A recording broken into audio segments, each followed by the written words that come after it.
Mas kalau aku dolan ning kanca, pangeran yo pirsa dolan ning kanca silaturahim. Sebagian yo ngindari wong judes ning omahe. Iku rahasia umum pangeran pirsa. Niat silaturahim mbok kadare piro. Tapi nak ngindari jatah blojo gak ruwet. Timbang esuk-esuk mari tukaran bebas silatur.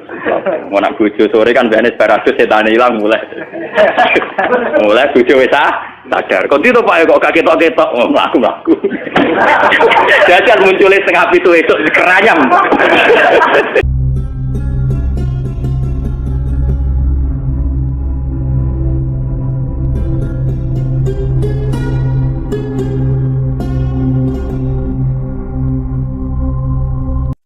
Kitab sing spesial cerita tentang hubungan interaksi Kanjeng Nabi kalian para napa sahabat.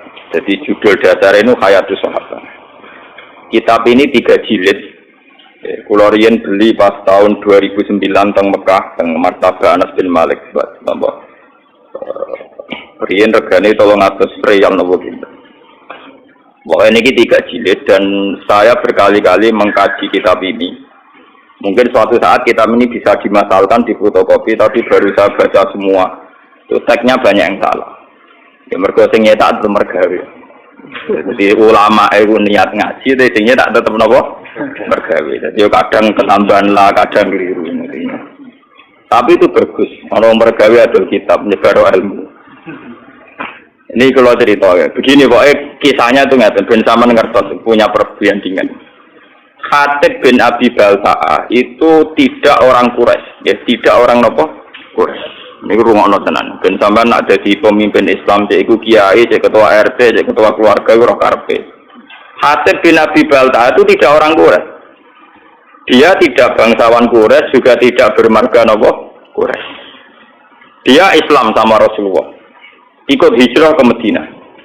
Kalau sekarang ikut timah. Yang jelas itu Nabi hijrah itu ketika berlatihan jadi Nabi 13 tahun.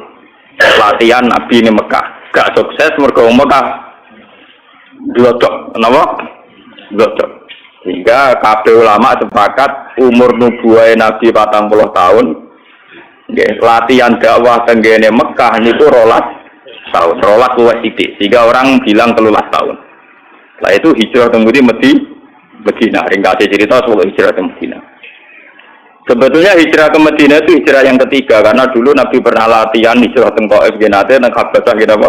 Nanti tapi hijrah paling sukses teng di Madinah sehingga semua penanggalan sejarah pokoknya Nabi hijrah teng Madinah. Semuanya nak rugen diterangno detail malah ora paham malah ruwet pokoknya bar ke Mekah tidak apa? Madinah. Pokoknya sing gampang-gampang wae. Nah, ketika di Madinah itu di beberapa peristiwa perang Khatib bin Abi Balta'a iku melok termasuk daerah perang napa Badar. Ini yang perlu sampean catat. Saya ini seorang gus anak kiai, putune kiai. Paling repot tuh nak ngadepi masyarakat. Ngeten iki kasusnya ngeten. Ben sampean tahu cara Rasulullah menyelesaikan. Khatib bin Abi Balta'a karena tragedi hijrah itu sebuah tragedi. Tentu orang itu tidak sempat mengamankan harta-hartanya. Padahal rata-rata orang yang hijrah itu yang meninggalkan harta dan keluarga. Misalnya bojone orang Islam, anak orang Islam ditinggal. Dunyane cara omah rong dikunci, aset-aset rong dipasrahno kudu cepat-cepat napa hijrah. Karena keadaannya emergensi, tentu cepat-cepat ninggal. Termasuk bawa-bawa nom barang ditinggal. Karena wong Arab ora harus dibojo sitok. Mboten iki nanti ini guyon tapi nanti menjadi ilmiah. Masuk babonan-babonan nom napa ditinggal. Bener sampean kok cerita. Akhirnya sahabat Muhajirin yang Madinah itu tanpa bojo.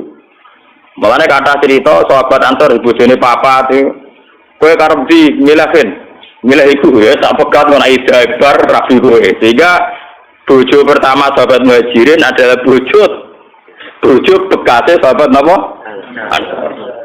Itu semua ahli tarikh sepakat begitu. Karena bojo-bojo yang belum Islam atau apa masih ditinggal di Mekah. Nah, karena Sayyidina Umar itu bermarga Quraisy, orang Quraisy, Abu Bakar juga orang Quraisy bermarga Quraisy. Rata-rata Muhajirin itu margane Quraisy. Atau punya pertalian darah dengan orang Nopo Quraisy. Sehingga ketika mereka merasa nyaman di Madinah, ya sajane ono nakalane ono sok sucine. Sok sucinya begini. Mereka sudah dipuji-puji bahwa karena hijrah itu meninggalkan keluarga dan harta. Tapi sebetulnya bukan ninggal nopleng enggak. Ya diam-diam misalnya Ruben di rumah tipene, kok Mustafa di rumah misanane, pokoknya diam-diam ana sing rumah. Sehingga mereka tidak ada ketakutan kehilangan harta, termasuk Mbok Nom. Waktu ini mungkin orang cerita nih, termasuk Mbok Nom jualan bolan-bolan ini termasuk kata kunci, termasuk apa? Mbok Nom. Ini termasuk kata kunci. Memang berlaku sejarah. Nah, suatu saat Rasulullah itu karena sudah perang Badar mendekati Fathu Mekah sekitar tahun 667 karena Fathu Mekah rata-rata ulama membuat penanggalan tahun 8 apa Hijriah. Setelah itu kan Rasulullah tinggal 2 tahun lagi wafat. Okay. Setelah itu Nabi Haji Wada dan Mesti Haji terakhir. Nah si Khatib ini karena tahu Rasulullah suatu saat kembali ke Mekah dengan kekuatan penuh dan pasti menang. Perlu dicatat, Khatib ini sudah tahu kekuatan penuh Rasulullah, bahwa Rasulullah sekarang orang yang sukses, punya pasukan yang terampil, semuanya punya orang loyalis yang hebat. Mesti nak masuk Mekah itu menang kan. Wong perang Badar ya menang wong Islam, beberapa perang menang napa wong Islam. Akhirnya Khatib itu kirim surat. Ngirim satu perempuan. Jadi mulai dhisik nek kon dadi intelijen wong wedok ora nyurigai. Jadi mulane kasusé wong itu kirim surat. Nduk apa iki suratno nek penduduk Mekah. Suatu saat Mekah dikuasai Rasulullah. Lha iku mitra-mitraku sing nyelametno asetku iku kandhani. Ben soban ana serangan Rasulullah frontal iku dunya ora dadi goni Bang. Mergo ketemu kere-kere kaya Rasul itu aku berapa? Goni Bang. Aku terkenal ger perang iku sing dunya dadi goni Bang, babonan dadi amal. Mulane kata kuncine aku muni babonan iki penting. Kok perang dhisik iku pokoke untuk loro. Tak goni Bang be amat. Mulane sahabat itu budi-budi tak perang tentang kaya Khalid bareng. Lha iki nyata. Saiki wong seneng wae ayo dilihat. Dadi saya iku seneng perang. Mergo hadiah untuk amat utawi napa? Mane sing turunane wong budi-budi kaya Khalid bin Walid anak wong budi-budi. Ngoten niku kadang amat wong bagiane diambung. Lurung bagian buambung. Lah lurung mesti bagian. Ayo di perang iku mesti to. 25 bento napa? Hasil si Khatib bin Abi Balta'ah iki apa itu kirim surat supaya aset-asetnya diamankan. Ini kembali ke mukjizatnya. Karena Rasulullah itu seorang nabi, beliau mukasyafah, kemudian diberitahu Jibril bahwa Khatib itu membocorkan rencana Nabi ke Mekah. Padahal dalam teori perang, pembocoran informasi itu kan satu hal yang krusial, satu hal yang bahaya. Padahal awaluman kalau ini betul berarti awaluman yang membocorkan ini Khatib bin Nabi. Paham ya? Akhirnya Nabi lewat teori, ya memang teori perang pasti begitu. Ngutus Sayyidina Ali di Raudhatah Khoh, cara kene perbatasan Mekah Madinah iku ana wong sing putusane Khatib bin Abi Balta'ah. Itu bawa surat yang mau membocorkan ke penduduk Mekah bahwa kita mau ke Mekah. Walhasil rahasia perang itu nanti terbongkar. Sampai Ali dikejar terus walhasil ternyata surat itu ada semacam pengkhianatan. Ternyata Khatib bin Abi Balta'ah, sahabat soleh yang pernah ikut perang Badar, ternyata khianat dengan membocorkan informasi itu ke penduduk Mekah. Nah, ketika sudah begitu Khatib dihadapkan kepada Rasulullah. Nah, ini ruang tenang, dihadapkan kepada Rasulullah. Khatib, apa yang mendorong itu? Kenapa kamu khianat? Informasi rahasia ini kamu sampaikan ke penduduk Mekah. Dari Khatib, ya Rasulullah, tiang-tiang sahabat muhajirin itu rata-rata kan orang Quraisy. Jika harta dan keluarga mereka terlindungi karena mereka bagian dari orang Quraisy. Kalau saya ini tidak orang Quraisy, jika saya harus punya mitra orang-orang Quraisy untuk melindungi harta-harta saya. Karena tadi kalau ada teori perang tentu hartanya nanti jadi goni. Umar karena melihat si Khatib ini khianat. Dari Umar, yaitu model Umar mantan preman. Ya Rasulullah, Khatib sudah munafik. Bunuh saja. Ya. Kalau engkau mengizinkan Khatib mau saya nopo? Ini yang perlu sampean catat, ngaji di sini penting itu dawuh Nabi. Dari kaji Nabi, Marko iku ora roh pangeran. Aku sing roh pangeran. Aku roh pengumumane pangeran sapa wong sing melok perang Badar dosane disepuro. Malah pangeran bikin pengumuman maklumasi itu fakot gofartu. Laku wis kowe kelakuane mopo ora pokoke wis disepuro. Umar kan meriang. Ternyata khotib pun karena khotib itu tahu melok perang Badar. Jadi dia melok untuk pengumuman malu masih itu bakal kartu apa laku. Wes piye wae kowe disebut. Karena juga ada adil kan pangeran misalnya sing mati dia mati syahid terus sing ra mati ra disepuro kan ora lucu padha perange kok. Jadi siapa saja yang perang Badar tentu untuk pengumuman untuk satu hadiah malu masih itu fakot gofartu lakum wes lakon ana mopo ae wong kowe melok perang Badar tetep napa disebut. Nah ini yang menjadi catatan sejarah itu begini ki rungokno tenan gitu. Dalam Fathu Mekah ini kembali ke Mbok 6. Yang sok suci kan Sayyidina Umar. Mergo ape baca khatib karena dianggap membocorkan apa informasi. Sampeyan tak critani, poso dalail yang dilakukan toreko sing tukang poso setahun niku. Sinten nggih Pak setahun iki? Sing kurang suwe 3 tahun. Setahun wis suwe malah napa? Poso dalail itu tidak ada sanad sampai Rasulullah. Secara ilmiah tidak ada sanadnya. Bahkan zaman Nabi Sugeng itu jelas-jelas melarang la siyama liman somal abad. Tidak boleh wong poso nurut inti setahun. Jadi dulu larangan betul poso setahun. Oke, jadi poso setahun riyen dilarang Rasulullah. Wis Ramadan to ambek kadang nak umat ya Senin Kamis, nak umat ya Asyura, sing mesti iku nak wis kadung dadi kiai bebo poso napa? Durunge Adha itu napa? Arafah ya. Arafah. Ora tau poso dadi ra. Pas saya khawatir kakek nggak jarah.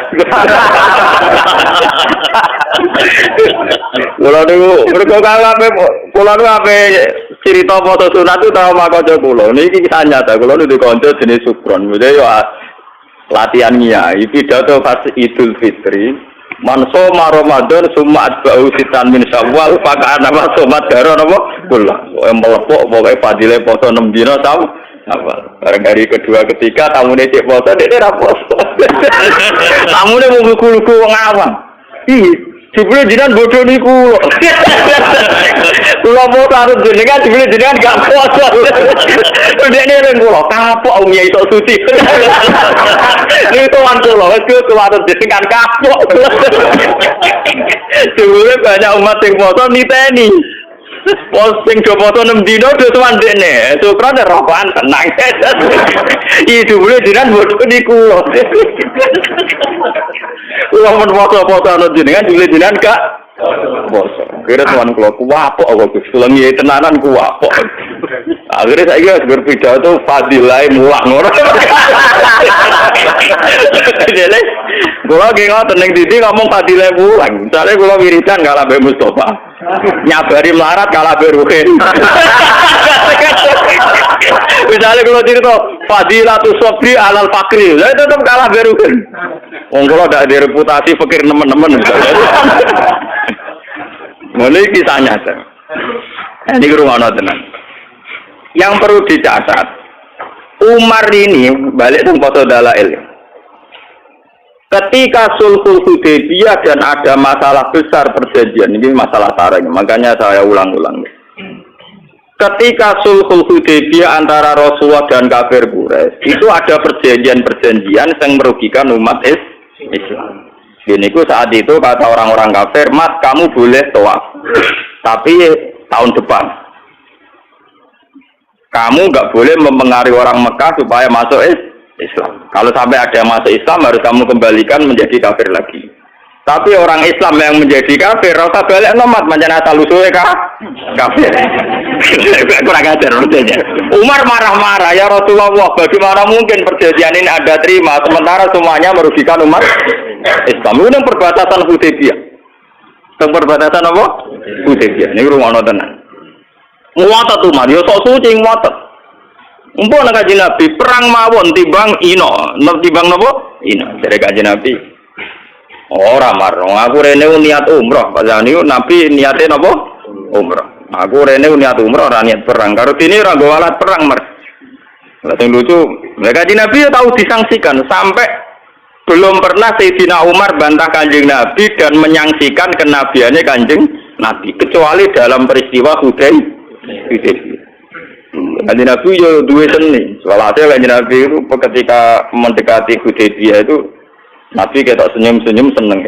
Nabi ya aneh, seni. Kita senyum-senyum. Takoi be Umar ya be Abu Bakar. Ya Rasulullah, kenapa engkau kelihatan sumringah seneng? Barusan tadi malam. Laqad unzilat alayya lailah suratun ahabbu ilayya mimma tala'atis samsu.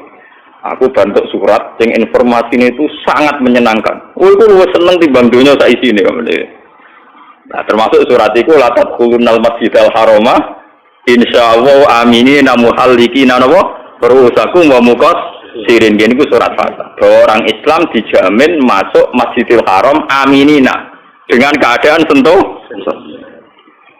Sahabat itu seneng, wah iki kasil tenan informasi kok Nabi kan gak ngarah salah. Wah kasil tenan iso tawaf iso tomek.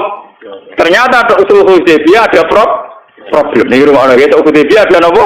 Problem. Umar di kesempatan. Wah jenengan dhewe sing critakno ayat nak kita bakal tadkhuluna Masjidil Harama insyaallah amin. Kok malah kejadian ngeten ra iso mlebu-mlebu Mekah. Nah, Nabi cek jawab cek. Ya tapi ayat iku ora muni taun iki, Mar. Tapi nek ayat iku ora ono taun iki, Mar. Ya Pak Umar iku, Umar kotom iku sing ada wong tenan.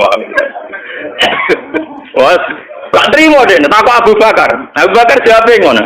Abu Bakar malah luwih elek cakeme. Ya tapi kan ini Allah, Mas. Lha iki cerita, sampeyan ngerti bahwa sahabat itu mangsa menurut api antri ada problem-problem sosial. La tadkhulun al masjidal harama napa? Insyaallah tuh kalau kowe nak ngiyai mesti enak, ora enak. Ya kan ora jaminan saiki. Betul kan, lah repot. Tak so beda ra barbar kan. Nanti memati tenan. Nah, ini walhasil terus. Ya itu Umar saking mangkel di luar kendali sampai keterucut mending. Ketika informasi itu di luar dugaan dia kan nafsirkan kalau aminina ya sekarang gitu, kenapa? Ternyata tidak jadi sekarang. Jawab Umar sampai Nabi ditanya gini di luar kendali. Alas ta Rasulullah, tapi engkau tetap Rasulullah dan masih Rasulullah. Aku kok Nabi kaget sesuatu. Maksudnya biasanya nggak informasi kan cosmeng. Nah kali ini melacak berarti alas taruh. Jangan-jangan kau juga ada Rasulullah. Umar saking dari Nabi nggak emosi. Ya tapi tetap Rasulullah. Lah semua informasi dari engkau mesti bener. Iya mesti bener. Lah tapi kenapa ada jadi masuk Mekah sekarang? Ya mergo ora tahun ini dari Nabi jaga mergo ora jaminan. Walhasil Nabi menerima konsep Sulhul Hudaybiyah dan akhirnya Nabi kembali ke Madinah tanpa terjadi umrah. Sampai 2 tahun kemudian baru terjadi apa? Nah itu Sayyidina Umar akhirnya nyari anak poso dalan. Buar ini Madinah ini sempadan. Jebule ngotot bantah Nabi dia ora kangen Ka'bah. Duwe buat dong. Jadi dia ngotot bantah Nabi ora kangen Ka'bah. Munamuni apa tuh aku ora ono pikiran tuh aku ora ono. Mergo kangen mbok enom sing suwi ra dikumpul. Saiki wis itu gerbang Mekah leyo gara-gara kangen mbok enom kok aku bantah Nabi ngantek ngono, paham ya? Terus dia sumpah pe poso setahun. Mulane poso setahun niku sanate dalil ila Umar radhiyallahu anhu. Itu ngapa ro ngempet mbok enom. Nganti bantah sinten? Mulane terus dadi mitos nak poso dalail nyebur dosa. Mergo dosa bantah Nabi kelebur, meneh dosa ringan-ringan kapan. Niku ceritane. Sehingga Umar lah awaluman sing mensyariatkan poso napa? Gara-gara mangkel. Gara-gara mbok enom wae dekne bantah Kanjeng Nabi modoni Ka'bah. Engko sithik-sithik meneh kangen tawaf. Kan nemu teki dhewe ora ono kamu tawaf ora ono. Wah, kamu tawaf mboten en. Lah niki balik teng Khatib bin Abi Balta. Khatib ini pula juga di mbok enom di keluarga. Paham ya? Nah, mulane kula ini yang kaitan dengan saya dengan para anak-anak kiai. Maksudnya sing waras sing gelem mikir agama. Niku memang kesulitan. Misalnya saya ini hafal Quran, saya ngapalkan hadis. Sampai sekarang saya masih belajar, masih berburu kitab. Yes, masih berburu kitab. Dan saya menikmati belajar agama, nikmati mulan. Tapi kan tidak semua orang Islam yang punya nasib kayak saya. yang punya nikmat kayak saya. Jika saya tidak bisa, orang Islam kok dorong pokoknya berapa Al-Quran ngalim mesti ditanggung pangeran, tidak bisa. Mereka ada yang dari keluarga yang punya tradisi kerja. Kadang dari keluarga yang logikanya harus PNS. Dari keluarga muslim yang baik tapi logika wong kudu nasibnya jelas, duwe toko, duwe pekerjaan dan sebagainya dan sebagainya. Ini harus kita maklumi. Harus kita apa? Maklumi. Kalau tidak nanti Islam ajur-ajuran seperti ini. Rasulullah ketika Umar tidak menerima kesalahannya Khatib bin Abi Baltah, dia agak munafik. Mereka membaca informasi. Tapi ketika Khatib menjelaskan ke Rasulullah, gini ya Rasulullah. Orang-orang muhajirin itu tenang saja di Medina karena mereka sadar keluarga dan hartanya diurus kerabat-kerabat mereka. Saya tidak punya apa-apa, saya harus punya kiat-kiat untuk hartaku Tapi apa kata Rasulullah? Ternyata Rasulullah, ya kamu ada kepastian dari Allah bahwa Ta'ala innahu qad sadaqakum. Allah benerno alasanku. Digamane ngeten, saya ini anaknya kiai. Bapak saya kiai, mbah saya kiai. Umpama aku sangka ngalim nganti tuwek nganti matek ra di pekerjaan, pokoke germulang istiqomah abad asah. Kuwi wis gede prestasi. Temenajan to kere lunak-lunak mek kukar-kukur ngono wis gede prestasi karena ukuran sukses anak kiai mulang istiqomah. Bayangno misalnya keluarga yang matre atau PNS atau apa. Kan enggak mungkin wong ngono udah prestasi. Urip ora jelas. Nah, tentu santri-santri soleh yang dari keluarga ini jangan salahkan orientasinya bisnis. Karena ya itu tadi konteksnya beda. Saya biasa debat sama Gus sampai maki-makian. Ini cerita-cerita ilmiah saja buat.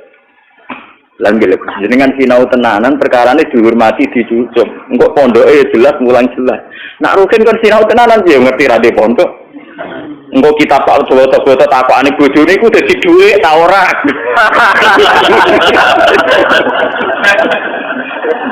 Lenda kan konteksnya beda sekali. Tentu dari keluarga yang punya kesadaran, enggak keluarga saya kan enggak ngarah takok. Enggak kena sinau untuk apa kan enggak. Bapak saya ada pernah tanya gitu, bapak juga ada pernah tanya gitu. Malah narang alim takon lah. Ada kiai dirang alim.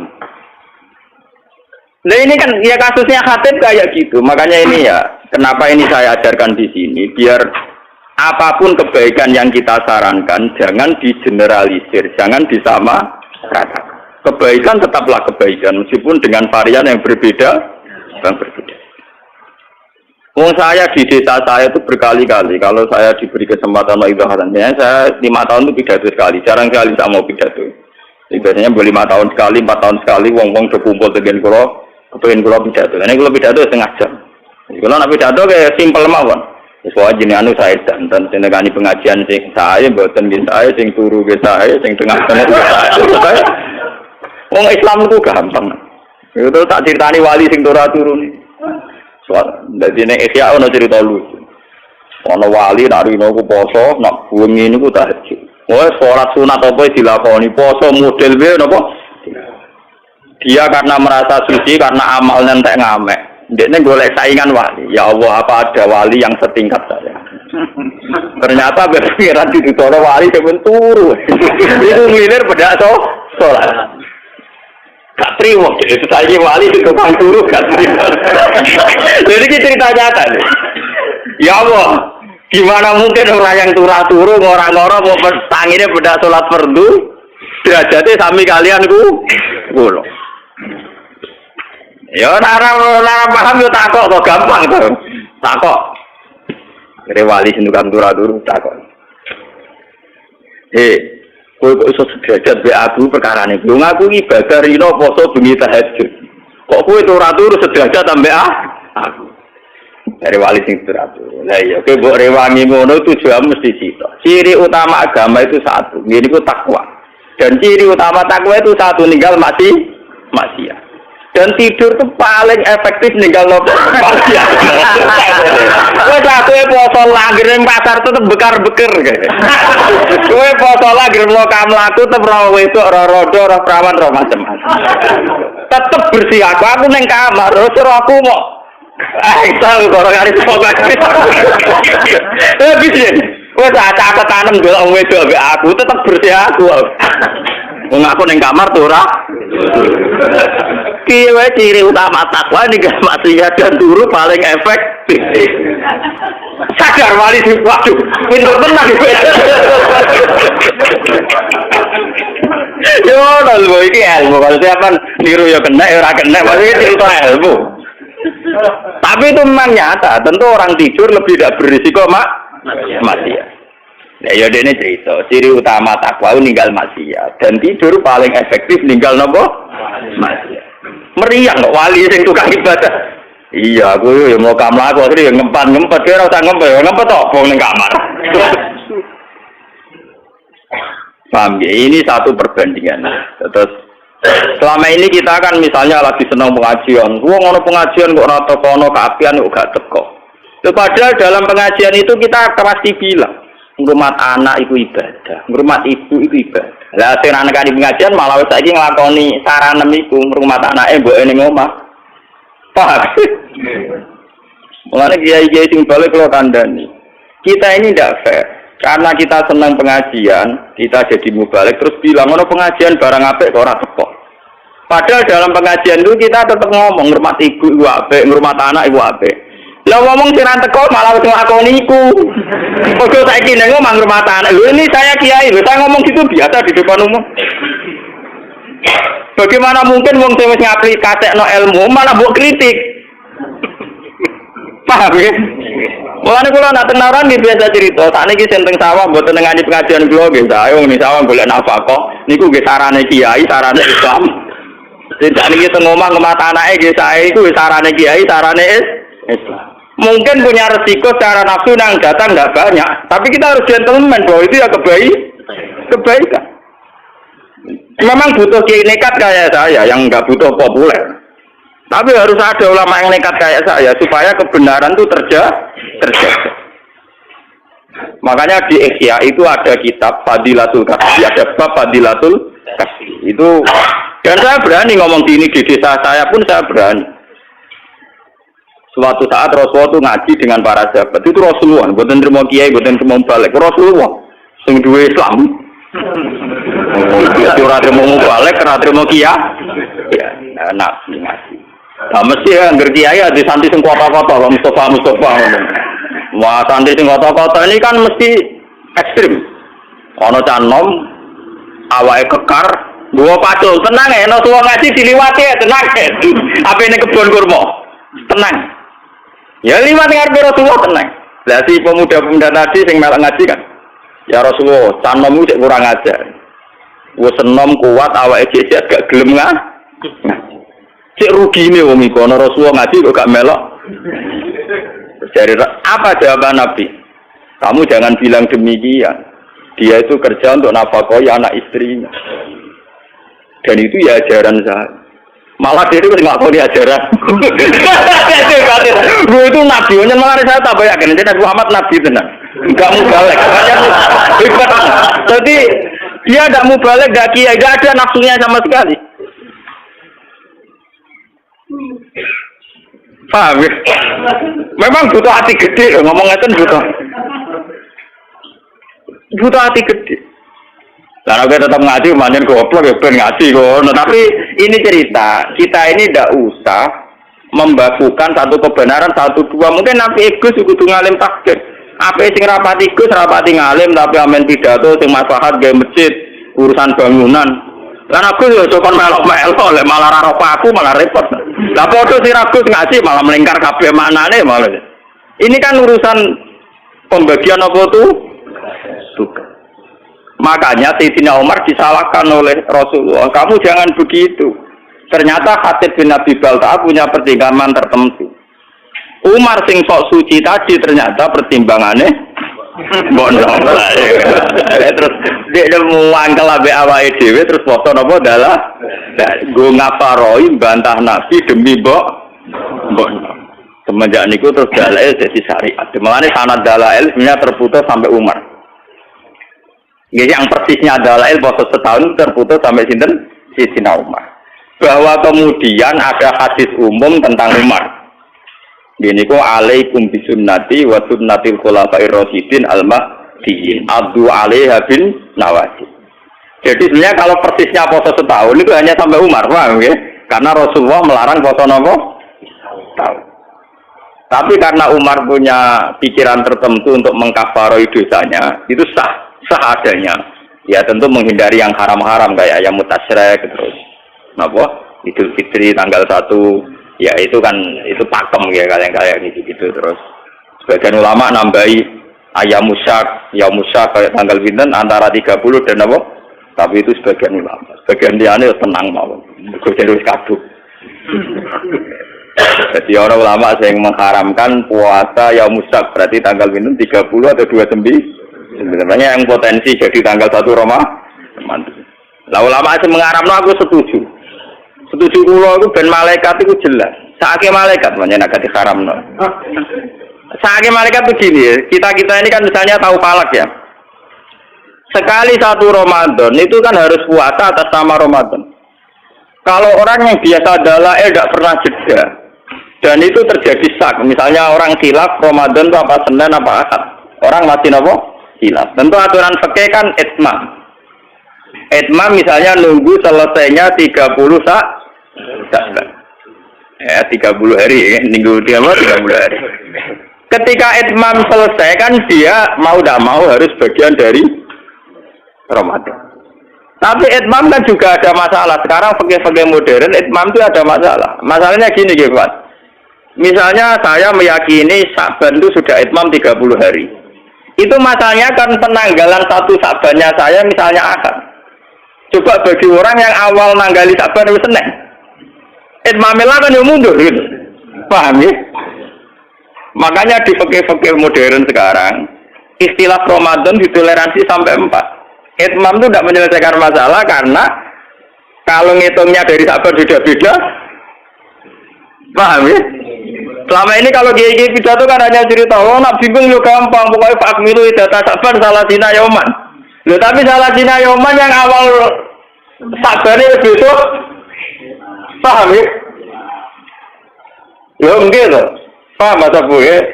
Salah dina yoman Sa'ban dimulai sing sitok misalnya Mustafa ngitungnya Ahad, sing Rukin ngitungnya Senin. Tak tetap ikmalilah mundur kan?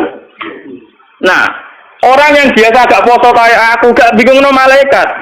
Karena jelas catatannya bah raposo bah poso.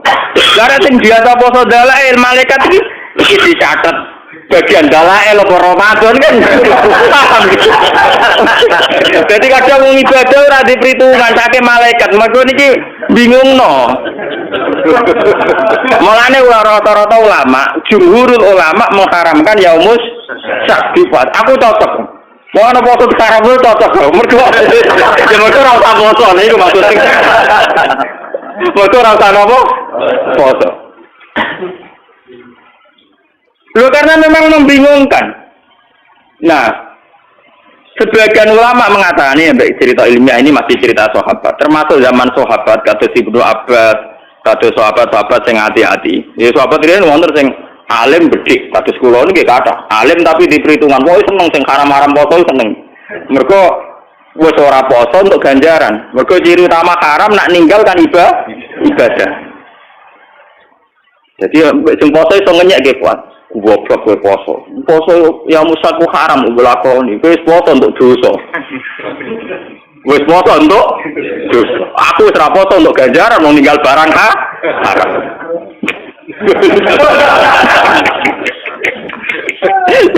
Menangan terus kalau seneng ana ulama daerah yang musaki poso haram. Jadi sing nglakoni poso dosa napa ibadah? Dosa. Sing ninggal ganjaran napa? Mana aku seneng mbek ulama sing darani haram. Nah, terus ulama-ulama sahabat sing soleh-soleh kados Ibnu Abbas, Ibnu Umar debat. Sebagian sahabat darani, yaum musak tetap pasani wae.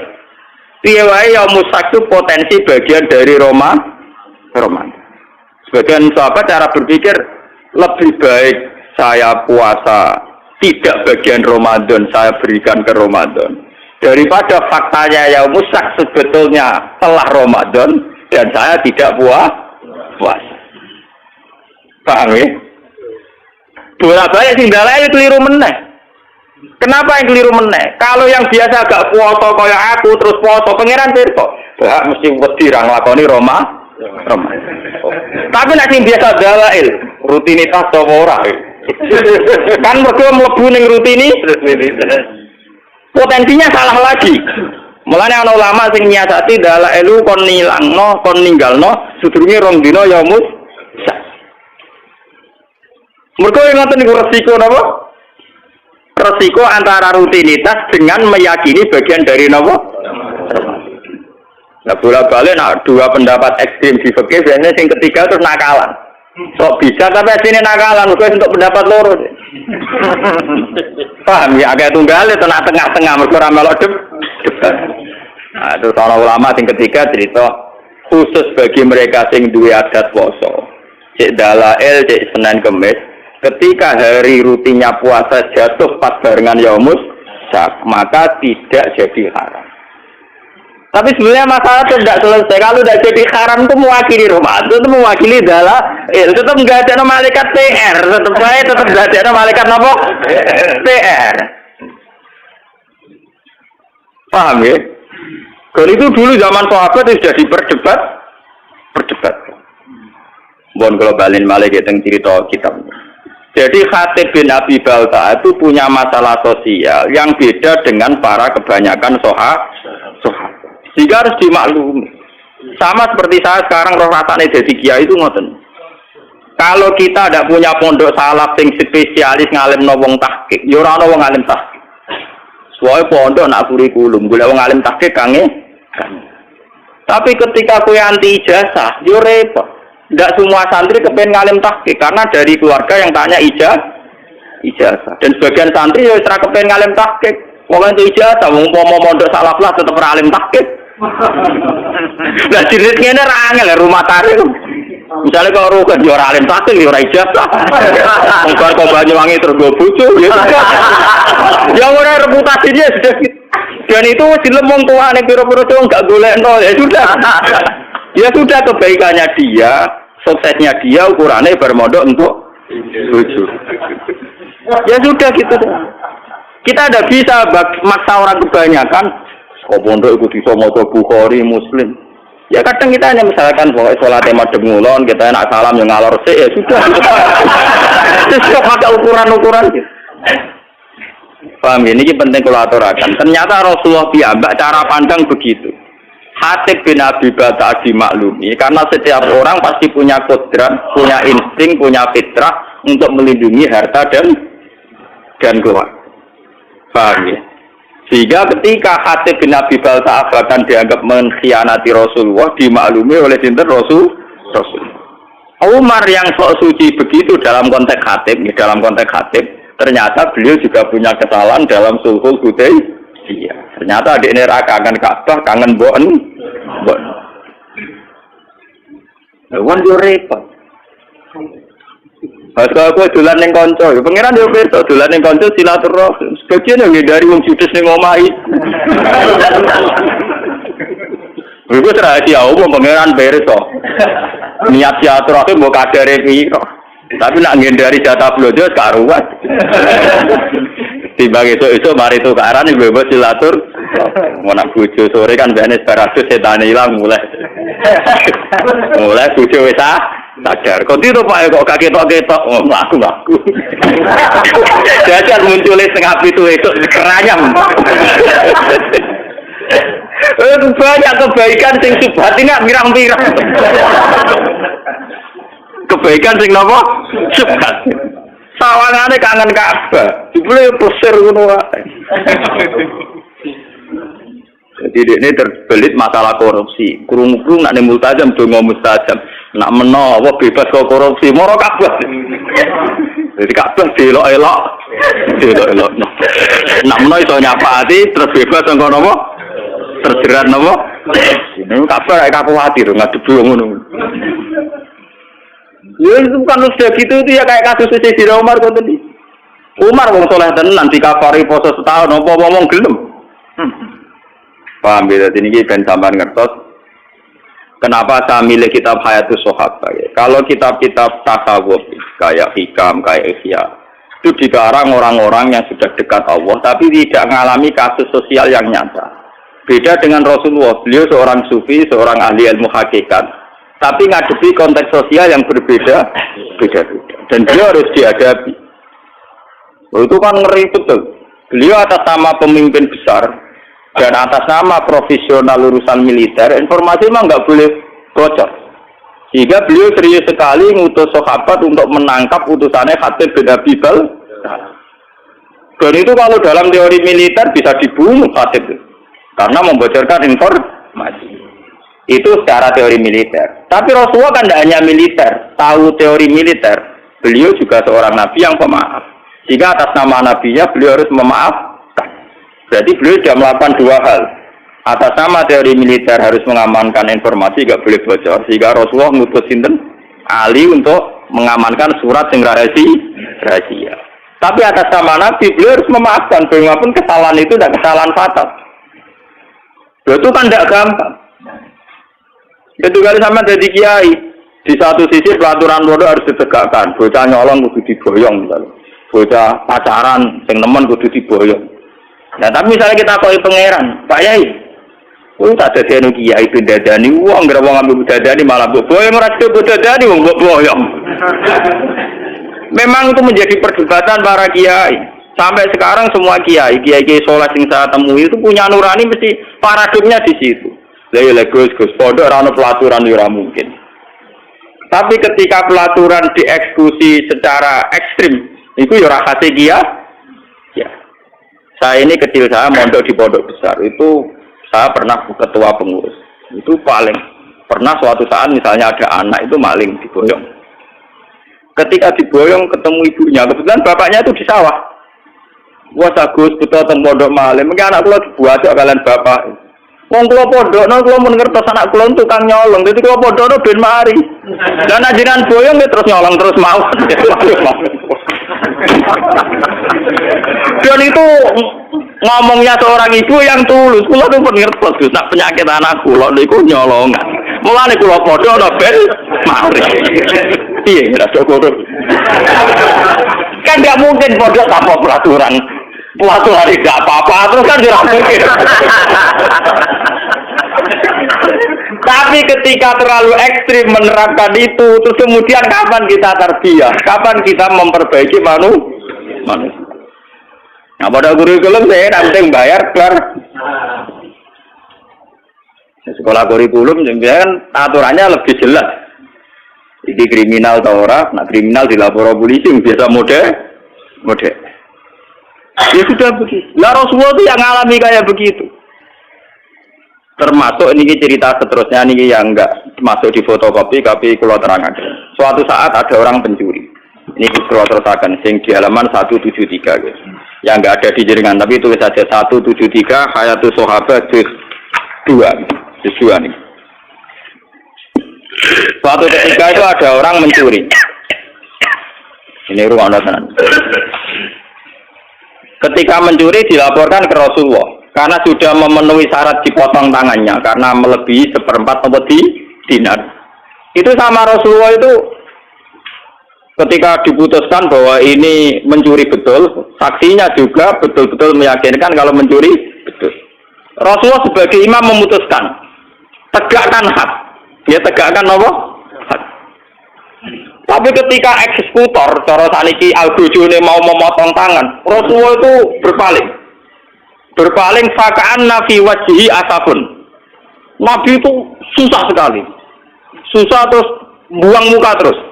Bahkan sebagian riwayat yang memiliki seakan-akan wajahnya Nabi itu ditaburi debu. Saking tersinggungnya, Nabi kelihatan tersinggung. Ketika para eksekutor mau putus tangan, Nabi kelihatan tersinggung, marah, ngempet marah. Sehingga sahabat-sahabat yang di situ, ya Rasulullah, engkau itu Nabi dan ini khat juga sesuai perintah Quran. Dan engkau juga menyuruh khat. Tapi kenapa engkau kelihatan tersinggung, kelihatan susah? Terus jawabnya Nabi. Fakih fala ahzan, fakih fala abki, wa umati tuqau bain asurikum. Lho aku ra susah piye, iki ku santriku, umatku, tangane diketok ning ngarepku, kowe ora ngregani aku. Akhirnya sahabat-sahabat itu, ya gampang deh Rasulullah, ya ora usah diketok. Sapa yo nakal-nakal. Ya gampang ya Rasulullah, jenengan sepura mawon ora usah diketok. Terus jawab Nabi apa? Zaka sultanusu'in ini kula waca nggih. Zaka sultanusu'in allazi ya'fu 'anil hudud. Walakin ta'aful hudud bainakum. Lho nak sebuah kriminal sudah dilakukan dan harus dihukum, kudu dihukum. Nak mutusno di sepuro zaka sultanun apa? Itu imam yang jelek satu hukuman kok dibatal. Tapi apa turutan Rasul? Gak, aku sebagai imam tetap diketok. Walakin ta'afu bainakum. Iso ora diketok, tapi hukum dasar ketok kudu diilangi sik. Akhirnya wong sing rumangsa dicolong, ya sudah ya Rasulullah. Sing kemalingan kan kula. Sudah saya maafkan. Ya ngono dan itu ikhlas. Lo coba. Kiai saiki kok dadi nabi meriang tenan. Loh paling enggak kalau kayak saya kan tetap roh kafe. Maksudnya tak ceritani. Jadi nabi ku berat tenan. Jadi nabi memutuskan kon ngetok, tapi ketika itu orang ngetok nabi kelihatan tersinggung, susah kan. Itu apa sing nakaskan? Gampang tuh ya Rasulullah. Dan jenengan ngoten rasa mawon rasa diketok. Aduh itu sultan usuk. Itu imam yang buruk sekali karena ada hal yang terbukti salah ora ana hukum. Tapi hukuman itu iso mbok batalno. Walakin ta'afu bainakum. Ya asal sing duwe hak nyepu. Sehingga teori hadis ini pula yang mengilhami hukum-hukum fikih seluruh dunia. Kisos wong mateni ruhin, misalnya kudu dipateni. Tapi nak keluargane ruhin nyepuro hukum kisos daja. Masalah maling ya gitu, kisos juga begitu. Kecuali zina, kowe nyelingkuhi bojone wong. Terus sing lanang rido wong edian. Jadi ora ana hukume edian ora. Tapi aku mergapa. Iku serana contone. Kecuali cerita-ceritane kota-kota gede sing edan-edan niku. Wah, lha iku ora ana pembarane mulane kula niku wis ngalim ngene cek kalah mbek kanca kula. Gus kula nang ngalim kalah mbek jenengan, Gus. Tapi nak guyonan hukum tetep pinter kula. Dene sauri-uripe ngaji mbek kula, tapi nak urusan guyonan hukum menang dekne. Pancen ra ngalim anu teke akeh. Lha nate tangkel kula. Gus, jenengan tak bedheki, nak iso lho Gus. Kaya nak ngalim kula ngakoni kalah, saya nek iso jawab niki. Dosa napa sing Allah ya ora seneng, setan ya ora seneng. Umume dosa kan setan seneng kok. Iku setan ora seneng. Apa jar nyelingkuhi bojone setan. Iku Allah ya ora seneng, setan ya ora kok. Ora akeh. Jadi dia ini contoh dosa sing apa ya ora seneng setan. Wah aneh banget nih. Oh dosa itu nyelingkuhi. Itu apa ya ora seneng piye wis zina. Setan ora seneng ya bojone. Allah karim. Mulane saiki terus mulane minuman keras nak diombe wonge mati ditetet setan. Wong minuman setan disuruh. Setane gak terima. Allah yo ora seneng perkara minuman setan. Setane yo ora seneng. Ngombe dicicip. Mulane hukumane berat, jane mati. Kok Allah yo ora seneng. Kok nak maksiat setan seneng, jane setan nulung. Mesti lah yo ora nulung, mergo mangkel minumane dientek. Lah ya kok apik tekem lha ya Gusti ora ngalim kudu ngembangno ngene iki. Nyatane iku sing nyarano kula. Wis Gus ra usah dadi wali papan atas, ora usah dadi wong saleh nemen-nemen ora enak. Ora enak. Engko nek ning swarga bareng Nabi Ibrahim Muhammad ra iso rokokan. Soale biasa-biasa wae kok tetap awor kula santai Gus. Itu juga dari nak soleh nemen keluargane awar nabi meriang gitu maksudnya.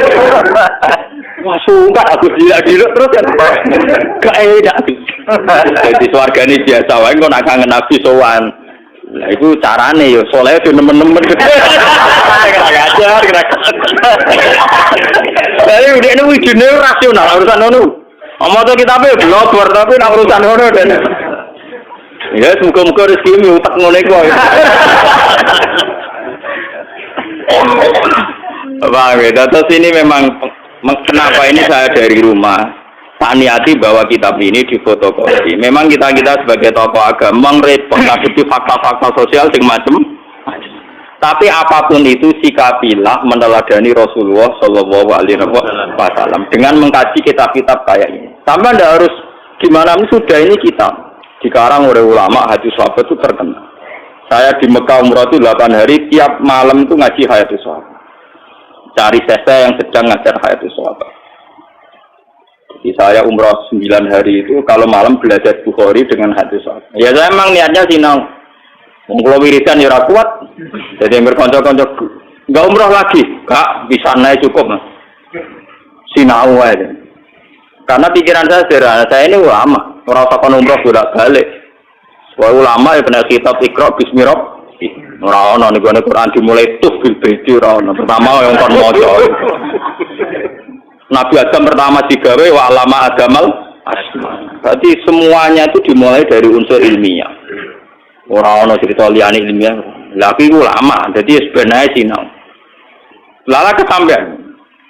Kabar-kabarnya kalau di depan Ka'bah itu orang tidak boleh bawa kitab karena Wahabi itu ekstrim. Selain yang baca Quran biasanya nopo di jurah kalian naskar-naskar.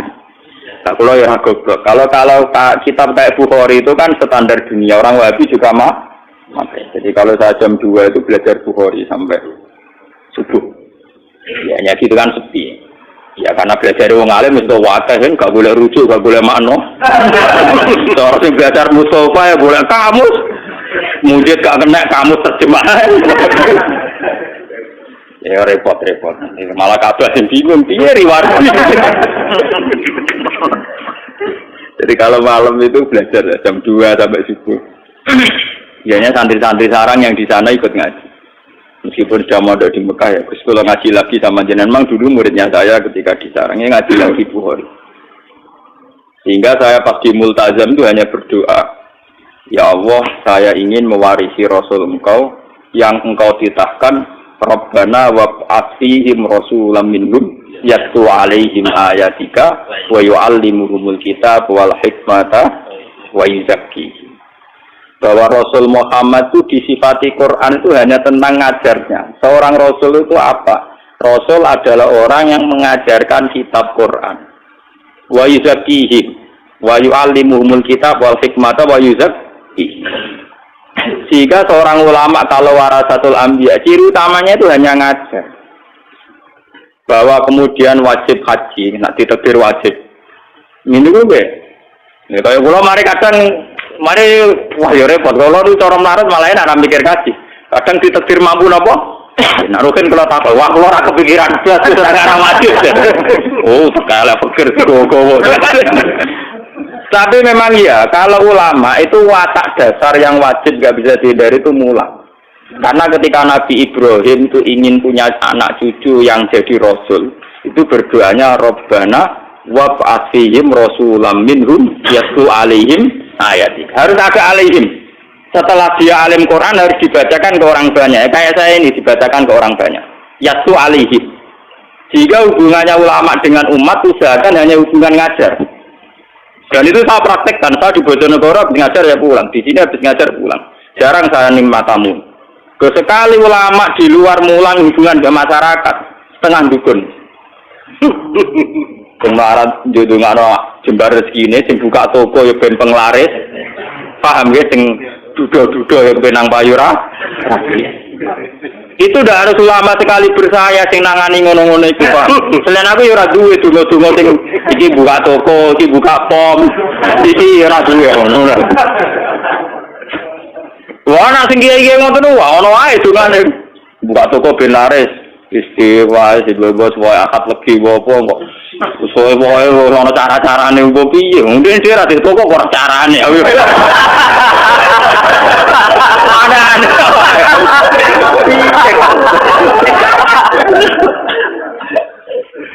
Mulane kula njung wontenan kula bola-bola. Wah jenengane hubungan mbek kula namung ngaji mawon. Ora usah sowan-sowan kudu. Kula iki bukan nuju sowani. Mudhe untuk nganti tani ngerwae recep mulai nyoro tenan kula. Ini kula cerita kalian dari Lukman. Di Rembang itu ada pondok besar kawasan santri. Niku teng kawasan Sedan. Niku keputusan niku haflah akhir sana ini ngundang kula. Mudah kula kan pidato itu hasanah itu. Kalian seorang kiai. Yang jelas kula calon muga lagi lah mau itu hasanah. Panitiane sowan kula. Niku Gus, wae jeneng kiai-kiai pun pirsa nek jenengan ra gelem pidato. Tapi ini kedapurun, karena ini sudah keputusan para kiai. Aku kiai kok kon duduk keputusan kiai malah lucu to, Pak. Aku kiai, jadi ra wajib duduk keputusan apa? Apa iki panitia waduh yo selalu.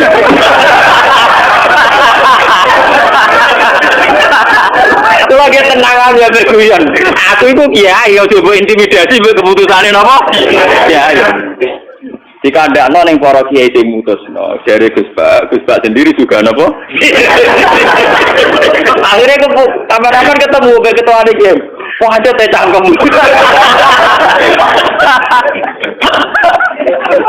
Wah, aku ngundang kowe ra mergo kangeng takzimku ben ya ben ngomong kene untuk barokah ngalimmu ngene-ngene. Aku teh rabakat. Nah sebetulnya itu ya baik, macam nak sing pun bakat pidato, gitu monggo, nak rezeki kau menapa? Tapi nak sing kados kula nu ampun diundang. Di bangkaman kecewa, ngulon pula balik. Wingin tetamu ke situ foto, Gus niki kudu jenengan pidato nang situ foto. Kula pun ado-ado sowan mriki mosok boten jenengan turuti. Zaman kula enak, padha aku nuruti kowe ora ngono madoh to. Kowe aneh-aneh. Aduh kon ngregani aku dari situ bodo Rembang Wato. Lah aku nuruti kowe ya aduh marane gono. Lah nek kowe mentolo ngel-ngelo kiai mem. Mboten Gus mboten. Nyuwun barokah mawon. Oke, nggih kula kapan-kapan kalian pengurus pondok mriki mon sowan ngaji. Ha ngono apik waras ya. Dari memang saya itu bukan bapak ya. Artinya ya kalau yang bakat pidato nggih monggo, sing bakat mubalagh nggih napa monggo. Terus sing bakat ngalim yang statistik yang terdokumen kayak saya sudah begini saja. Biar ada tradisi setiap ilmu itu ada marojek. Saya itu kalau ngaji saya tahu wong kok rugi ngomong apa percaya umpamane ra paham. Tapi tetap tak dudono kitabe. Meskipun aku ya ora yakin orang sing takok rugi Gus Pak mulang kitab apa ya ora takok. Tapi secara akademik, standar akademik sebuah ilmiah harus ada rujuk. Dan rujukan harus diketahui kitabnya apa, halamannya berapa. Jadi sama enaknya. Paham ya? Makanya yang bakat kayak saya sudah begini terus. Mungkin sampai mati. Tapi nak mati ini rasuis-suwi kan ya rasuis-suwi itu guys. Semoga umur suwi-suwi lorot. Kalau aku mau umur tua gara-gara trauma. Jadi Nabi Ibrahim itu suatu saat donga. Dia ya tahu, keliru donga ya tahu. Kayak Nabi Ibrahim lah. Ya Allah, kalau kepen umur panjang. Mbak Pangeran lah dijawab. Betul apa? Nabi Ibrahim umur panjang, Mbak Pangeran lah dijawab. Suatu saat dia ditamu wong tua. Untune wis rono tuwek nono. Disuguhi kurma ben apa? Anggur sungus wapem sing mateng nih. Tiap dipangan meler sebelah menit. Nabi Ibrahim itu sampun Gusti waktu buka mboten situ. Dene kuwatir meler. Jadi pengenan ora dijawab. Ora laku wong tuwa. Ora ono untune mangan apa? Anggur ana aire to. Ono kan. Lha ku ngerti pangan meler meneh ceblok meneh meler meneh. Waduh ya Allah situ. Terus akhirnya alami mawon Gusti. Lah kowe kepen tuwa barang kok apa? Santri ra duwe putu bosen ngrumat bojo judes. Anak bosen ngru. Alami ya ora usah ndonga panjang umur. Wis wae ndonga ya. Gusti kalau sebaiknya hidup ya hidup. Kalau sebaiknya mati ya mati. Itu aja kok re. Memang ajarannya Nabi Muhammad kan gitu. Ini makanatil hayat khairan li. Wa ta'afani makanatil wafat khairan li. Dari Nabi kan aduh, ya Allah hidupkan kami kalau hidup itu lebih baik. Matikan kami kalau mati itu lebih baik. Gampang bahasa ini urusan pengiran itu gampang. Malah ngajari pangeran kepengen umur nopo kepengen nak mangan meler